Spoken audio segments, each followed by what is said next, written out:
Untuk penetapan sudah menjadi tersangka. Ya. Enggak, maksudnya di dakwaan penahanan atau tidak? Ya, karena mengingat Dititip. Ya, kalau di bawah umur itu kita hanya dua ketentuan, yaitu kembali ke orang tuanya atau dititipkan.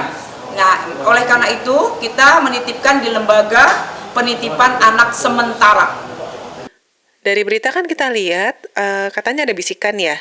Kalau bisikan itu kan artinya memang ada kondisi di mana mungkin dia mengalami gangguan jiwa. Walaupun memang harus dicek lebih jauh ya. Karena kalau misalnya sampai terjadi bisikan, kita perlu anggap ada masalah di kontak realita. Dia melakukan sesuatu yang dia tidak sadari ataupun yang dia percayai itu betul seperti itu. Walaupun orang lain nggak dengar, tapi dia dengar betul ada. Jadi mungkin kita perlu cari tahu apakah ada masalah yang lebih jauh lagi yang menjadi mungkin rasa benci atau rasa marah, rasa dendam yang membentuk tema tersebut sehingga muncul bisikan yang mengarah ke membalas dendam itu sendiri. Namanya gangguan kejiwaan itu tidak hanya disebabkan oleh satu atau dua hal saja. Pasti banyak faktor dan juga tentunya ada faktor bawaan atau faktor biologis. Jadi bisa jadi memang dalam kehidupan dia selain karena ada bawaan, dia juga mungkin mengalami suatu tekanan yang begitu besar sehingga ketidakstabilan mentalnya pun terjadi. Dan mungkin juga dia mengalami hal-hal yang nggak hanya mungkin di rumah, bisa jadi juga di sekolah, yang mungkin membuat dia tuh merasa tertekan sehingga muncul gejala-gejala tersebut. Kalau itu sih tergantung cara penyampaiannya ya. Apakah orang tuanya menyampaikan pentingnya belajar dan apakah memang kondisinya seperti tidak paham-paham nih, dalam artian ada masalah lebih jauh yang tidak dimengerti oleh orang tuanya sehingga dia dipaksa untuk terus belajar.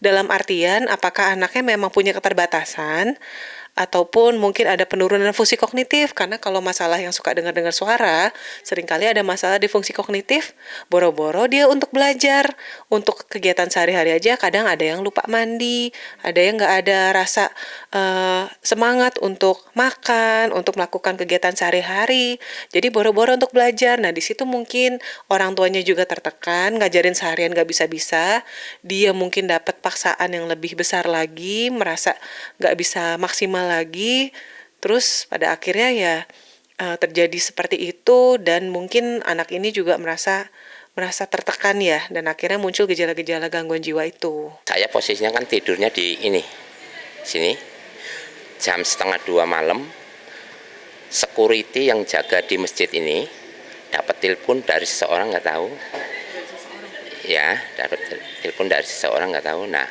kok agak serius gitu kan. Kemudian saya keluar, saya nanya ada apa, katanya ada pembunuhan gitu. Sudah itu di mana? Katanya Ibu Ruth gitu kan. Nah saya nggak panjang-panjang, saya langsung lari ke sana. Ternyata ibunya pembunuh itu, ya Bu Mita itu sudah terkapar di depan rumah depannya dia, di tetangganya sebelah. Nah, sudah itu ada yang jagain di situ, perempuan jagain yang kena tujah itu mungkin ya, biar darah nggak ngocor gitu. Nah, setelah itu saya datang ke situ mau diangkat, tapi belum ada yang berani karena belum ada polisi. Kalau saya tahu lukanya pas saya bopong ya, pas ngangkat itu cuman satu aja di belakang itu, punggung. Nah itu soalnya jari saya pas masuk udah bolong gitu. Itu aja saya yang tahu, itu satu ya. Iya. Kalau yang lainnya saya nggak tahu. berarti itu keadaannya pingsan gitu maksudnya? Enggak pingsan. Dia nyebut terus, ngomongnya kayak gini. Mah, maafin saya mah. Mah, maafin saya mah. Saya nggak bisa nolong mah. Mah, maafin saya mah. Itu terus yang disebut, itu nggak ada lain. Cuman itu aja. Sejak saat tergeletak sampai akhirnya Sampai di bawah. Sadar dia. Nggak ngomong apa-apa, cuman itu aja yang ngomongnya. Maafin saya mah, maafin saya nggak bisa nolong mah. Itu. Kalau atar saya enggak berapa itu anak itu sebetulnya kan, itu juga di masjid ini juga belajar juga di masjid ini ya, atar itu. Ya itu kita enggak tahu ini sebetulnya ya, kita enggak tahu. Saya kan begitu dia saya malam itu saya kan bicara juga sama dia. Iyalah sama si Atar itu, ya dia bilang dia tenang aja saya lihat. Dan cuma kenapa kau bunuh abangmu? Diam aja dia. Oh iya, ya biar nanti polisi yang apalah, ya yang itu ya. Ibu Ruth Megawati ini adalah orang baik, ya. Beliau itu di masjid juga pengurus. Kalau di masjid di DKM Masjid Al-Falah ini beliau itu juga sebagai pemusar jenazah. Kalau di RW itu beliau sebagai bendahara 2. Iya, aktif. Kalau kerjaan sehari-harinya itu sebetulnya beliau sebetulnya agensi. Kalau ada orang mau jual rumah apa gitu, beliau agensi. Kantornya ada di situ, di pom bensin di situ. Saya sangat terkejut karena saya dengan Ibu Ruth Megawati almarhum itu sangat dekat, ya, karena beliau adalah pengurus di KRW-an di sini di Bona Indah, beliau sebagai bendahara. Ya, di samping itu juga di masjid sini beliau ya juga aktif di kepengurusan. Sangat viral sekali. Ini saya terkejut dan saya sangat sedih sekali. Beliau sangat baik, ya, sangat baik kepada siapapun sangat baik. Ya, beliau adalah jamaah yang rajin ya ke masjid. Ya, jadi yang ditusuk pertama adalah dari keterangan, ya, dari keterangan yang kita dapat itu dari ayahnya, kemudian ibunya, lanjut baru neneknya. Iya betul. Jadi setelah dia melakukan yang mungkin kita lihat bersama ya, hal yang tidak baik itu, dia keluar, kemudian dia berlari ketemu dengan satpam yang sekarang memang kita mintain keterangan dari kemarin itu. Kita dalami, ya masih kita dalami. Tapi untuk kasus ini kita menerapkan pasal 338 KUHP subsidiar 351 ya ayat 3 KUHP. Lanjut kita lapis dengan Undang-Undang KDRT ya pasal 44 ayat 2 dan 3. Ya kalau untuk ini memang separuh ya. Jadi memang kita setengah dari hukuman orang dewasa. Total baru 6. Ya, baru 6. Kita mintain keterangan. Dari security, kemudian tantenya, ya ini juga kita tadi juga dari pihak sekolah ya, tapi masih begitu tadi kita hanya bertanya untuk BAP nanti dijadwalkan. Kalau motif, jelas saya nggak tahu motifnya apa. Yang jelas waktu masih kecil dan terakhir Ananda Atar itu terakhir ngaji itu pas pandemi dan itu via Zoom. Yang saya lihat ya Ananda Atar ini anak yang baik, anak yang nurut, anaknya juga sopan, lembut. Anak itu ngajinya juga bagus, pintar gitu. Makanya atas kejadian ini saya merasa kaget.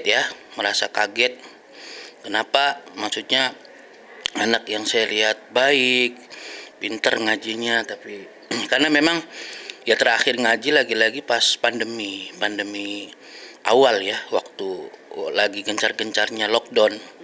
Dan setelah itu pas pandemi sudah selesai, kegiatan ngaji itu offline lagi, datang di kelas itu Atar udah nggak aktif lagi. Jadi waktu yang cukup sudah lama ya sebenarnya, waktu ngaji itu masih kecil Mbak, masih kecil dan ngajinya sudah Al-Quran, udah bagus gitu.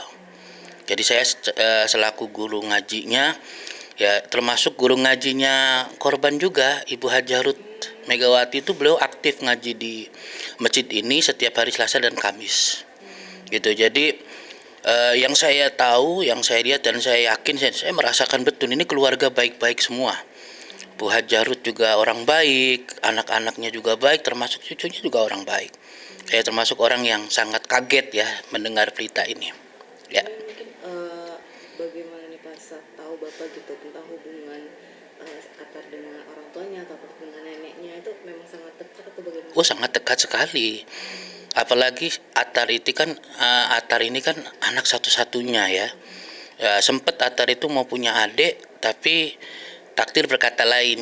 Baik banget orangnya, baik banget. Dan saya yakin Ibu Hajah Ruth dan Mas Arga ini syahid insya Allah. Saya sangat khawatir